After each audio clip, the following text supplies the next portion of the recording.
How are you दोस्तों, आज इस वीडियो में आप डिस्कस करेंगे कि corona virus versus sale deed. तो दोस्तों, my name is advocate Sunil and you are watching travel vlogs. तो दोस्तों, चलिए उस बारे में हम डिस्कस करेंगे।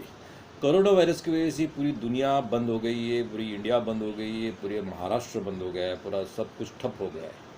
तो समझ लीजिए, अगर दो पार्टी है, सेलर और परचेसर है, या मॉर्गेजर मॉर्गेजी है, मतलब अगर किसी ने बैंक का लोन लेना है तो बैंक है और बोरोवर है। गिफ्ट डीड है, गिफ्ट डीड बोलेगा तो उसमें डोनर है, डोनी है।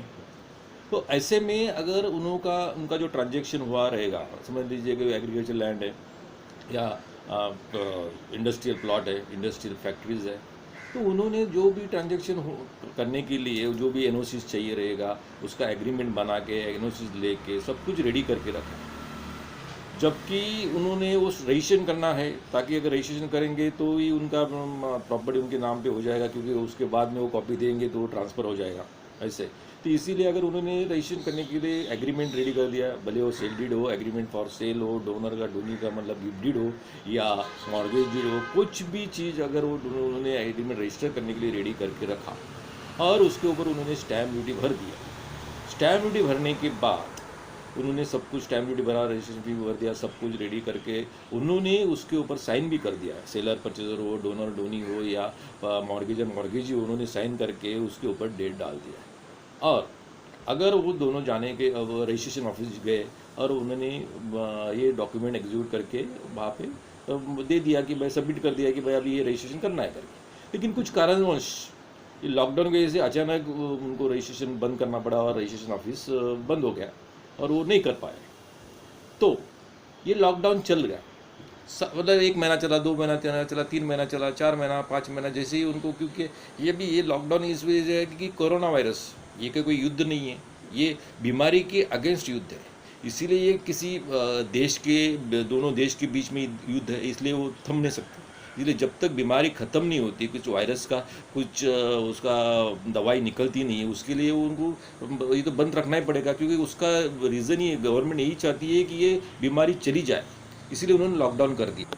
तो दोस्तों, ये लॉकडाउन की वजह से अगर वो 5 महीने तक उन्होंने रजिस्ट्रेशन नहीं कर पाया तो क्या हो सकता है। तो 5 महीने को जैसे लॉकडाउन खत्म हो गया, वैसे वो लोग चले गए रजिस्टर ऑफिस में और बोले कि भाई हमको ये रजिस्ट्रेशन करना है करके। तो रजिस्टर ऑफिसर बोल दिया उन्होंने कि भाई ये रजिस्ट्रेशन नहीं हो सकता, क्योंकि उसका टाइम पीरियड खत्म हो गया। क्योंकि रजिस्ट्रेशन एक्ट के हिसाब से, रजिस्ट्रेशन एक्ट 1908 के हिसाब से, कोई भी डॉक्यूमेंट एग्जीक्यूट होने के बाद 4 महीने के अंदर उसको रजिस्ट्रेशन करना जरूरी है। अगर वो रजिस्ट्रेशन नहीं किया तो डॉक्यूमेंट वैलिड होता है या वॉइड होता है। तो इसलिए अपन उसी बारे में जानकारी ले लेते।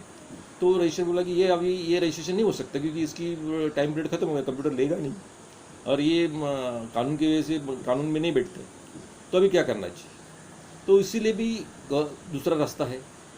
तो दूसरा रास्ता ये है कि गवर्नमेंट ये चाहती है कि गवर्नमेंट ने देख लिया कि भाई ऐसा है कि ये अगर लॉकडाउन 4 महीना चला, 5 महीना चला, तो ये टाइम पीरियड जो भी है वो टाइम पीरियड उसको उन्होंने एग्जाम कर देते।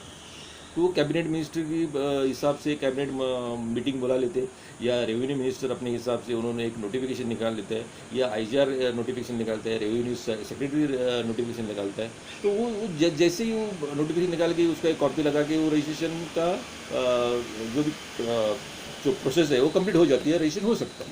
लेकिन अगर समझ लीजिए गवर्नमेंट ऑफिसर ने ये रजिस्ट्रेशन का ये जो पीरियड का जो एग्जाम्पशन का जो नोटिफिकेशन निकाला ही नहीं, तो क्या स्टैम्प ड्यूटी उसको वापस भरना पड़ेगा, रजिस्ट्रेशन भी वापस भरना पड़ेगा, ये डॉक्यूमेंट वॉइड है, डॉक्यूमेंट को कुछ वैल्यू नहीं है। नहीं, ऐसा नहीं, डॉक्यूमेंट की वैल्यू है। डॉक्यूमेंट वो वही डॉक्यूमेंट रहेगा। आपको सिर्फ एग्जीक्यूट करने के बाद, मतलब एग्जीक्यूशन का मतलब क्या होता है कि जैसे ही स्टैम्प ड्यूटी रजिस्ट्रेशन भरने के बाद, जैसे ही डॉक्यूमेंट के ऊपर सेलर परचेजर विटनेस ने साइन करके एग्रीमेंट का जो डेट है, जिस दिन एग्रीमेंट बनाया हुआ है, तो उस दिन वो अगर उसने डेट डाल दिया तो वो डेट के हिसाब से 4 महीने के अंदर उसको रजिस्ट्रेशन करना जरूरी है। That is called execute of that date.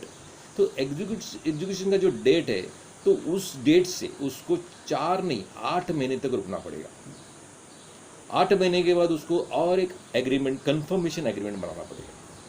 Confirmation agreement का क्या होता है कि अगर एक कंफर्मेशन एग्रीमेंट होता है उसमें वो लिखा जाएगा कि भाई यही सेलर था, यही परचेसर था, यही बाई चांस ये भी मॉर्गेजर रहेगा या मॉर्गेजी रहेगा या डोनर रहेगा, डोनी रहेगा, यही पार्टी सेम पार्टी थी, लेकिन कुछ कारणवश जैसे कि वर्ल्ड डिजास्टर है या वो अपना सुनामी है या कोरोना वायरस की वजह से उन्होंने उस टाइम पे रजिस्ट्रेशन नहीं किया, तो अभी ये रजिस्ट्रेशन करना चाहते हैं। उन्होंने उस टाइम पे ये स्टैम्प ड्यूटी भर दिया, उसी हिसाब से वो रजिस्ट्रेशन भर दिया, उसी हिसाब से सब कुछ वही है, तो इन्होंने लिया ये सब कुछ अभी कर सकते हैं। तो वो डॉक्यूमेंट वो उसको अटैच करके कंफर्मेशन डॉक्यूमेंट को ये एग्रीमेंट अटैच करके उसको रजिस्ट्रेशन हो सकता है।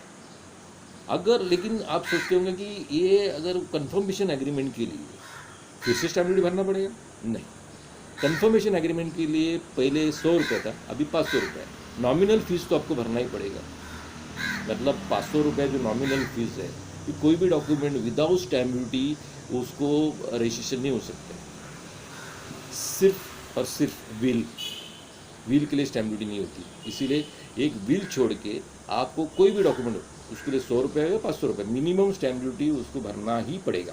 तो मिनिमम स्टैम्प ड्यूटी आपको 500 रुपये आपको भर के वो डॉक्यूमेंट, पुराना डॉक्यूमेंट जो भी आपने स्टैम्प ड्यूटी भरा हो उसको अटैच करके उसको रजिस्ट्रेशन कर सकते हैं। तो दोस्तों डरने की बात नहीं है। लॉकडाउन की वजह से, कोरोना वायरस की वजह से आपकी कोई भी प्रॉपर्टी कोई भी छीन नहीं सकते, उससे कोई प्रॉब्लम नहीं आ सकते। आप घर पे रहिए, घर पे अपनी फैमिली को टाइम दीजिए, बाहर मत जाइए। बाहर अगर आपका कुछ ज़रूरी काम होगा तो ही बाहर जाके आप मास्क पहन के जाइए। सोशल डिस्टेंसिंग का जो गवर्नमेंट ने आपको, चीफ मिनिस्टर, प्राइम मिनिस्टर उन्होंने आपको बताया, उसका पालन कीजिए और आप खुश रहिए, तंदुरुस्त रहिए। आपकी आजू बाजू की एरिया भी तंदुरुस्त रखिए। आप खुद खुश रह के सबको खुशी बांटिए। Thank you and thank you very much.